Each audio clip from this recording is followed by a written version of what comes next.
Tap,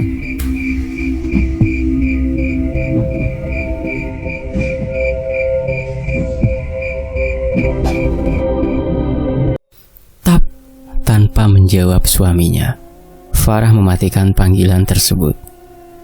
Biarlah Angga marah, biar dia tahu kalau istrinya bisa melakukan apapun tanpa bantuannya. Kembali ponsel miliknya berdering. Farah sudah mau mengambil dan mematikannya.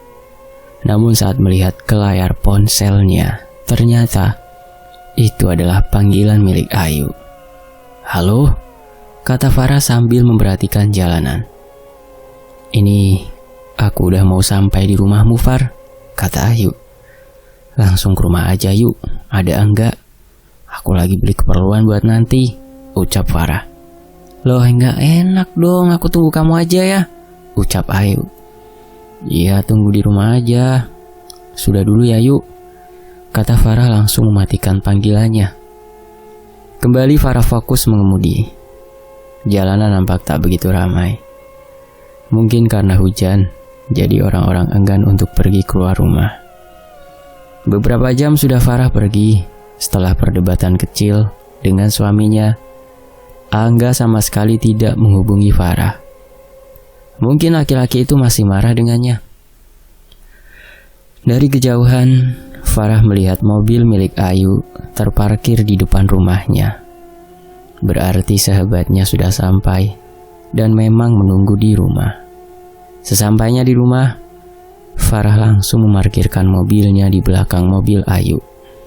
Hujan begitu deras, membuat dirinya enggan jika harus keluar masuk mobil hanya untuk sekedar membuka pintu gerbang. Farah berlari-lari kecil. Hampir saja dia terpleset saat pijakannya di tangga teras tidak pas, membuat tubuhnya sedikit oleng. Tetapi untungnya, dia masih sempat bertumpu pada tiang yang ada di sampingnya. Segera dia membuka pintu rumah. Farah sedikit heran. Kenapa rumahnya terlihat begitu sepi? Dia terus melangkah ke dalam. Sama saja. Di ruang tengah juga, Farah tidak mendapati siapapun. Hatinya merasa ada yang aneh. Apa Angga sedang pergi keluar rumah? Hingga saat Farah masuk ke dapur, jantungnya seolah berhenti berdetak. Barang belanjaannya jatuh berserakan di sisi tubuhnya. Tubuh Farah mematung. Dia tidak percaya dengan apa yang ia lihat. "Mas," kata Farah hampa. Kedua orang di depan Farah yang sedang bergulat seru saling melepaskan diri. Angga sigap menoleh ke arah istrinya yang masih diam mematung di ambang pintu. "Farah," ucapnya parau. Sedang Ayu yang ada di depan Angga langsung membenarkan bajunya yang sudah separuh terbuka. "Far," ucap Ayu kaget. "Hah? Hanya itu yang bisa diucapkan oleh Farah." Seketika pandangannya menjadi kabur. Dia sama sekali tidak menyangka kalau Angga dan sahabatnya bisa menusuknya seperti ini. Ingatan demi ingatan muncul di benak Farah. Ayu Sheila Maharani. Mobil yang terparkir tidak jauh dari halte di mana dia bertemu dengan nenek misterius itu. Sosok laki-laki yang ia lihat mirip dengan Angga saat pergi dengan ibunya. "Far," ucap Angga mencoba melangkah mendekati Farah. Farah mundur. Dia menggelengkan kepalanya. Hatinya benar-benar terasa sesak. Berulang kali ia meremas-remas tangannya yang dingin. "Sudah berapa lama?" tanya Farah saat mendapatkan suaranya kembali. "Far, tolong dengerin dulu," kata Angga. Farah menggeleng. "Sudah berapa lama, Mas?" jerit Farah tidak terkendali. Angga diam mematung. Farah menoleh kepada Ayu. "Kamu sudah berapa lama melakukan ini sama dia?" tanya Farah tajam. "Far, aku," jawab Ayu gagap. "Jawab!" teriak Farah kencang. Dia benar-benar tidak habis pikir dengan kedua orang yang ada di hadapannya. Selama ini dia percaya dengan mereka. Tapi ternyata orang yang selama ini ia anggap sebagai saudara sudah menusuknya dari belakang. Ayu diam, kepalanya menunduk. Jengkel dengan kediaman sahabatnya itu, Farah berjalan ke arah Ayu.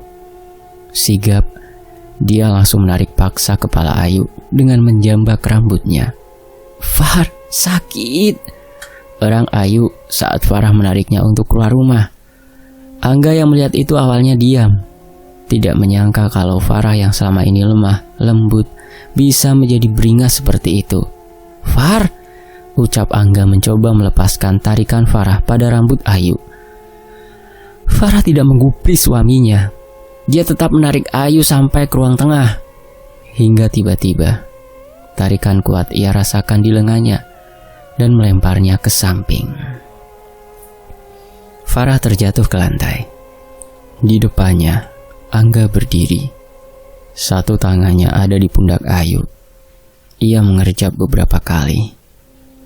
Matanya tanpa sadar berlinang air mata. Tidak menyangka, suaminya sendiri justru malah membela orang yang sudah merusak rumah tangganya. "Far," kata Angga mendekati Farah. Namun, tangannya ditahan oleh Ayu. Farah tidak mengerti kenapa suaminya itu menuruti perempuan itu. Karena saat ini Angga kembali berdiri di sebelah Ayu. Pelan Farah bangkit. Matanya memandang lurus ke arah Angga. Jelas ia melihat sorot mata suaminya begitu kosong, seolah tidak ada kehidupan di sana. Farah yang masih merasa marah, kini menatap ke arah Ayu. Wanita itu juga menatap ke arah Farah, tetapi pandangannya seperti menantang. Bahkan ia menampilkan seringai kecil di bibirnya. Melihat seringai yang muncul di bibir wanita jalang itu, amarah Farah kembali memuncak. Dia berusaha untuk menerjang Ayu, tetapi Angga menghalanginya. "Lepas, brengsek!" umpat Farah meronta, agar bisa lepas dari cengkeraman Angga. "Pergi," kata Angga datar. Farah berhenti meronta, menoleh ke arah Angga. Jantungnya berdetak kuat. Ia masih mencoba memahami apa yang diucapkan oleh suaminya itu. "Apa, Mas?" tanya Farah. "Pergi." Sekali lagi Angga mengucapkan kalimat itu. Dek, jantung Farah seketika berhenti. Dadanya terasa sesak. Hatinya hancur seketika saat mendengar ucapan suaminya itu. Kamu? Ucap Farah tidak jelas. "Pergi!" teriak Angga keras mengalahkan deru hujan yang semakin kencang. Farah mematung dengan air mata yang sudah tumpah di pipinya. Sekali lagi, ia melihat ke arah kedua orang itu bergantian. Hatinya terasa sakit. Ribuan jarum sudah mereka tancapkan. Tanpa sepatah kata pun, Farah langsung pergi dari rumah itu, meninggalkan dua orang hina yang sudah ia anggap sebagai tempat untuk pulang. Kakinya lunglai berjalan, menembus derasnya hujan, tidak peduli dengan pandangan heran orang-orang yang melewatinya. Farah tidak tahu harus kemana. Hatinya benar-benar sakit dengan perlakuan suami dan sahabatnya. Ia tidak tahu apa yang sebenarnya sedang terjadi. Ia masih tidak percaya kalau mereka mampu membuat drama seperti ini. Hingga tanpa sadar, Farah sudah berada di halte tempat dirinya duduk kemarin. Untungnya tempat itu sepi, hanya ada dia seorang. Tanpa bisa menahan lebih lama, Farah menangis jadi-jadinya. Pikirannya kacau, tidak tahu harus berbuat apa. Dia tidak mungkin pulang ke rumah ibunya. Srek! Terdengar sebuah gerakan di samping Farah. Ia segera mengusap air matanya. Tidak nyaman jika ada seseorang yang tidak ia kenal melihatnya seperti ini. Farah menoleh ke arah samping kanannya. Awalnya dia hanya ingin melihat siapa yang duduk di sebelahnya. Takut jika itu adalah Angga yang sengaja mengejarnya. Namun seketika batinnya terlonjak.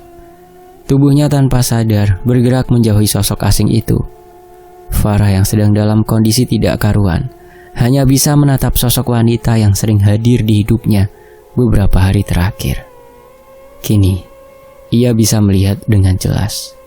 Wanita itu menggunakan baju berwarna merah gelap selutut. Rambutnya basah mencuntai, menutupi separuh wajahnya. Kulitnya kering pucat, seolah tidak memiliki darah sama sekali. "Sakit, Duk?"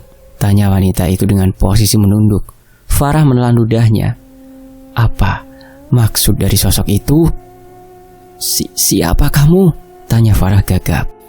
Wanita itu menolehkan kepalanya ke arah Farah dengan perlahan.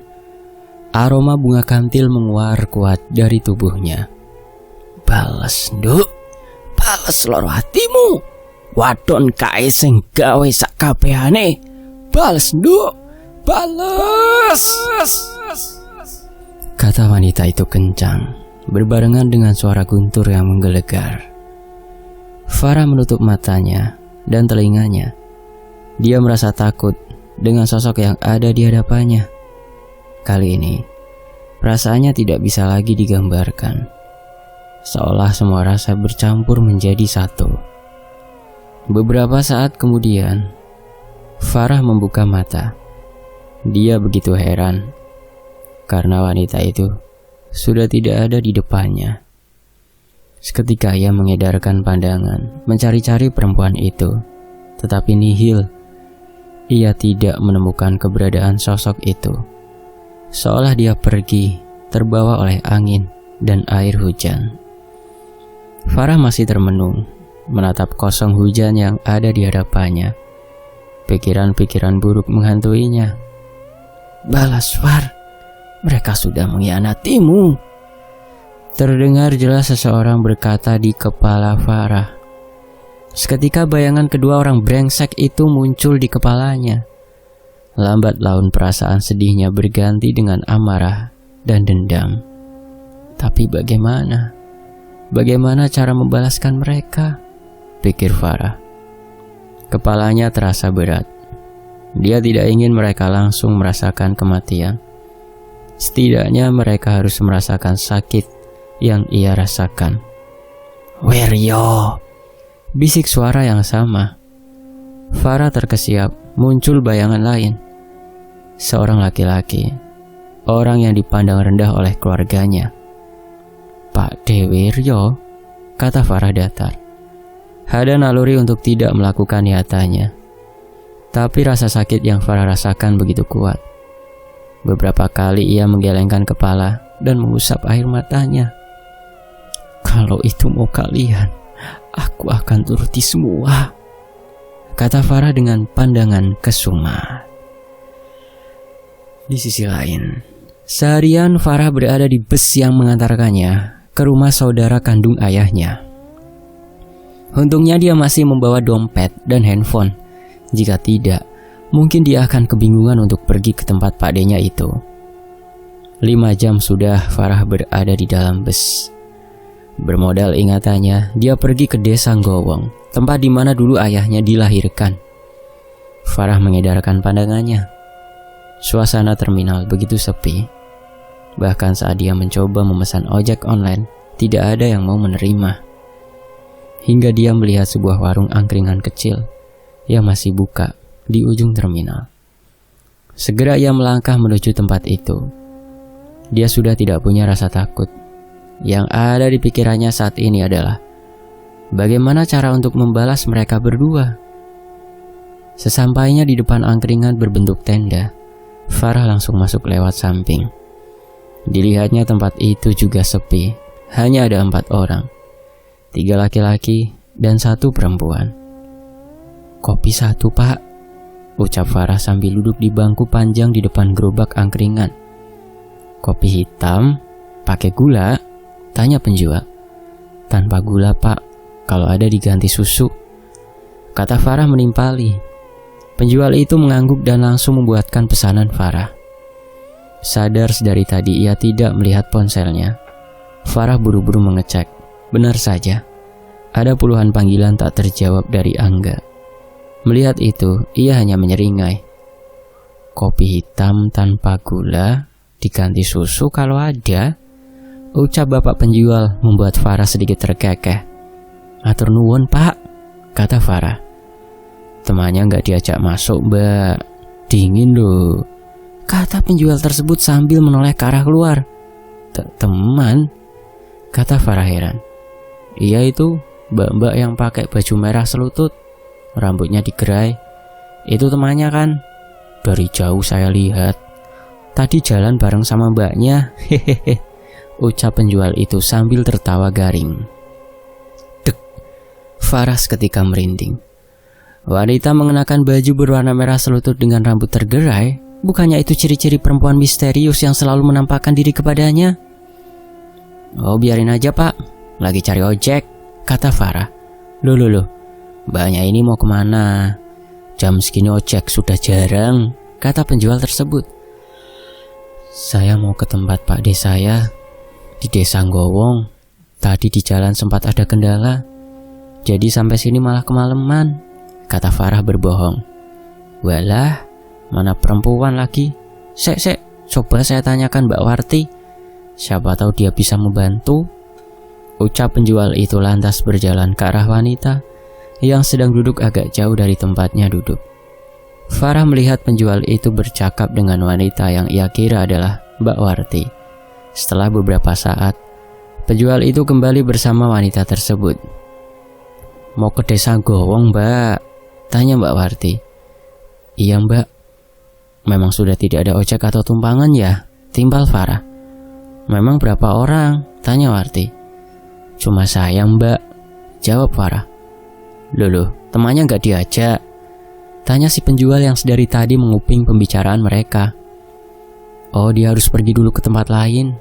Mungkin besok baru nyusul ke sana, kata Farah berbohong.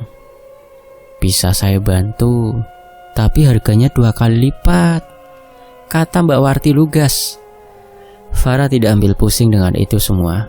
Tahu saat ini tabungannya jauh lebih cukup. Kalau hanya sekedar menyewa ojek, bahkan 5 kali lipat pun dia masih sanggup untuk membayar. Setelah sepakat dengan harga yang ditentukan, Farah mengikuti Mbak Warti. Tak lupa sebelumnya membayar pesanannya terlebih dahulu. Saya tahu kamu orang baik.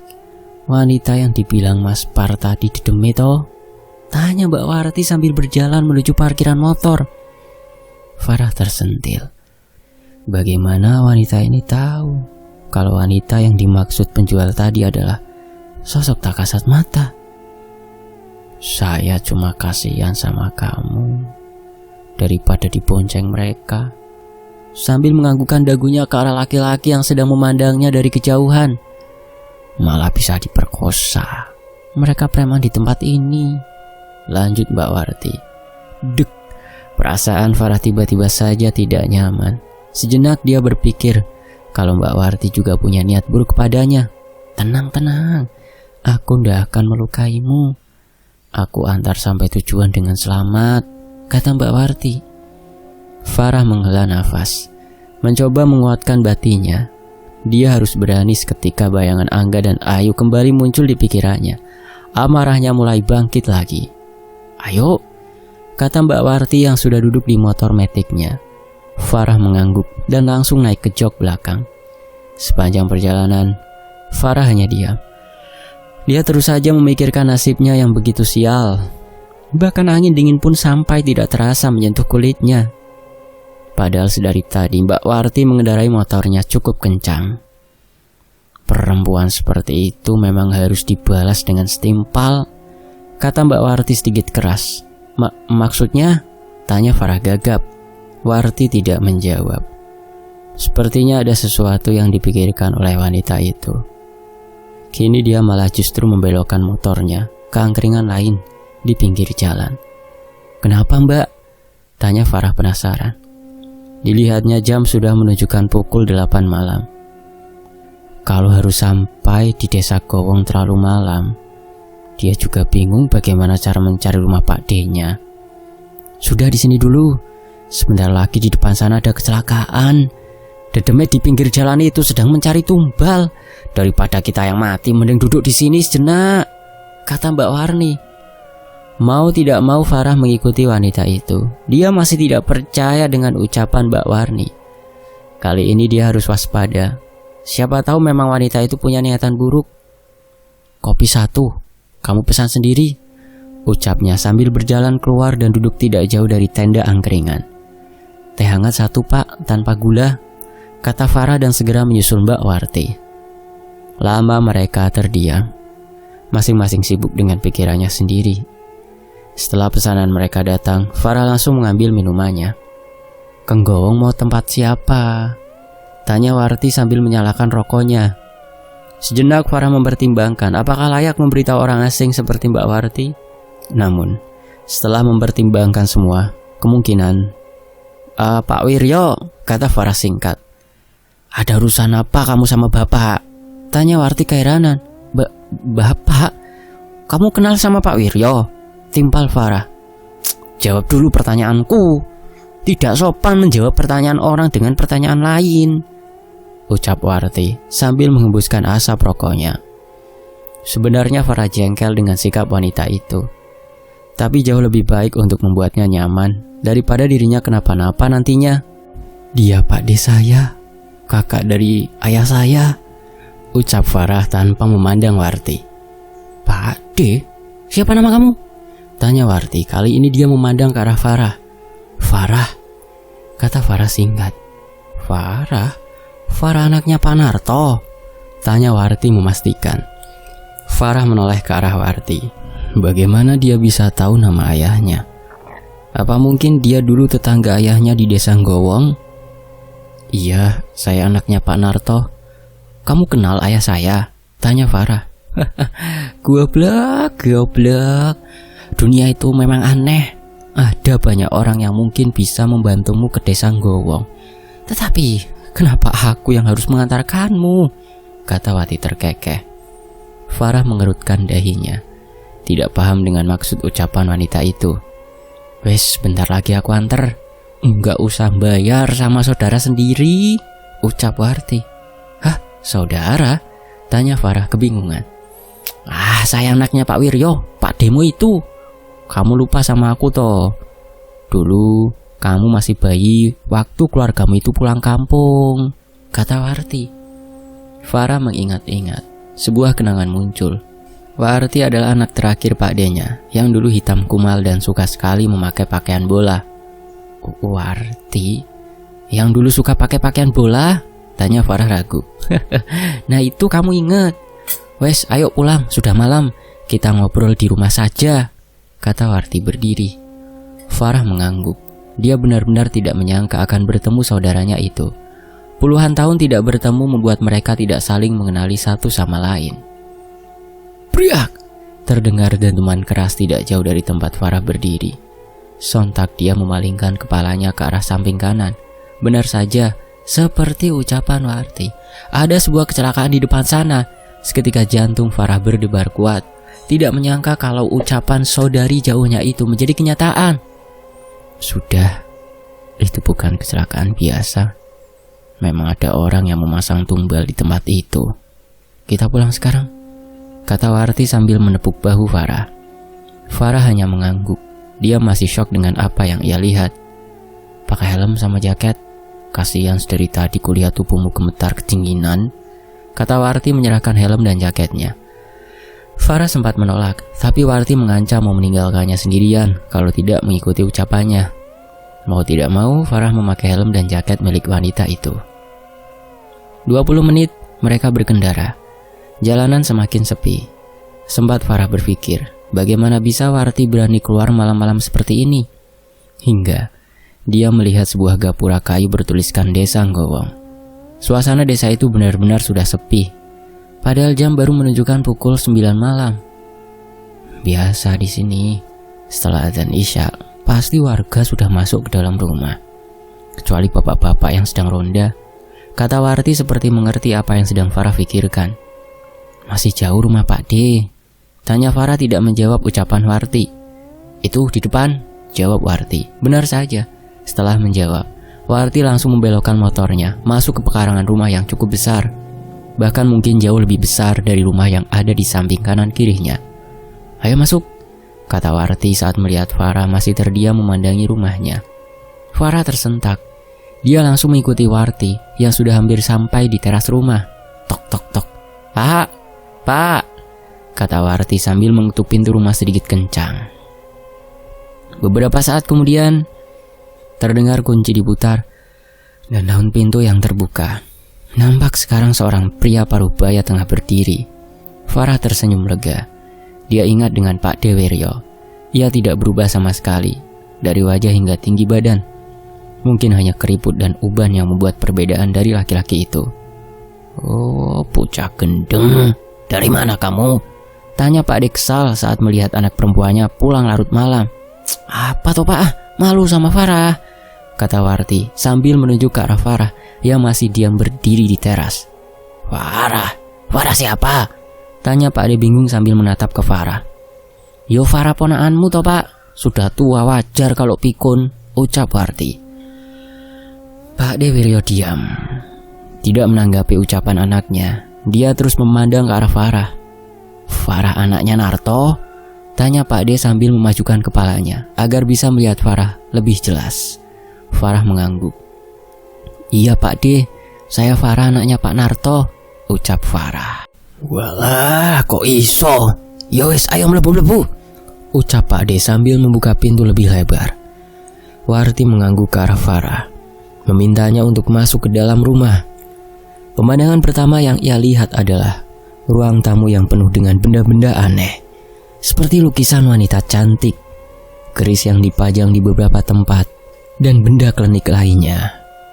"Duduk Far, kamu sama siapa?" tanya Pak De sambil duduk di kursi rotan tua. "Sendiri Pak De," kata Farah masih canggung. "Warti, buatin minum sana, kok malah diem?" kata Pak De saat mendapati anaknya malah diam di samping Farah. Tanpa menjawab, Warti langsung masuk ke dalam rumah. "Bapakmu gimana? Sehat?" tanya Pak De tersenyum hangat. "Bapak sudah meninggal 3 tahun lalu Pak De," kata Farah tidak nyaman. Keluarganya sama sekali tidak mengabari kepulangan ayahnya kepada Pak De Wiryo. "Yalah, lah kok ndak ada yang ngasih tahu," kata Pak De Wiryo. Nampak sekali kekecewaan di raut wajahnya yang sudah menua. "Maaf Pak De," kata Farah menunduk. Sudah, aku tahu keluarga ibumu seperti apa. Jangan diambil hati. Kamu menginap toh? Biar nanti Warti siapkan kamar," kata Pak De Wiryo. Farah mengiyakan. Dia bersyukur tidak langsung ditanyai tujuannya datang ke tempat ini. Badannya benar-benar sudah terasa sakit sekali. Ingin dia segera mandi dan berbaring di kasur empuk.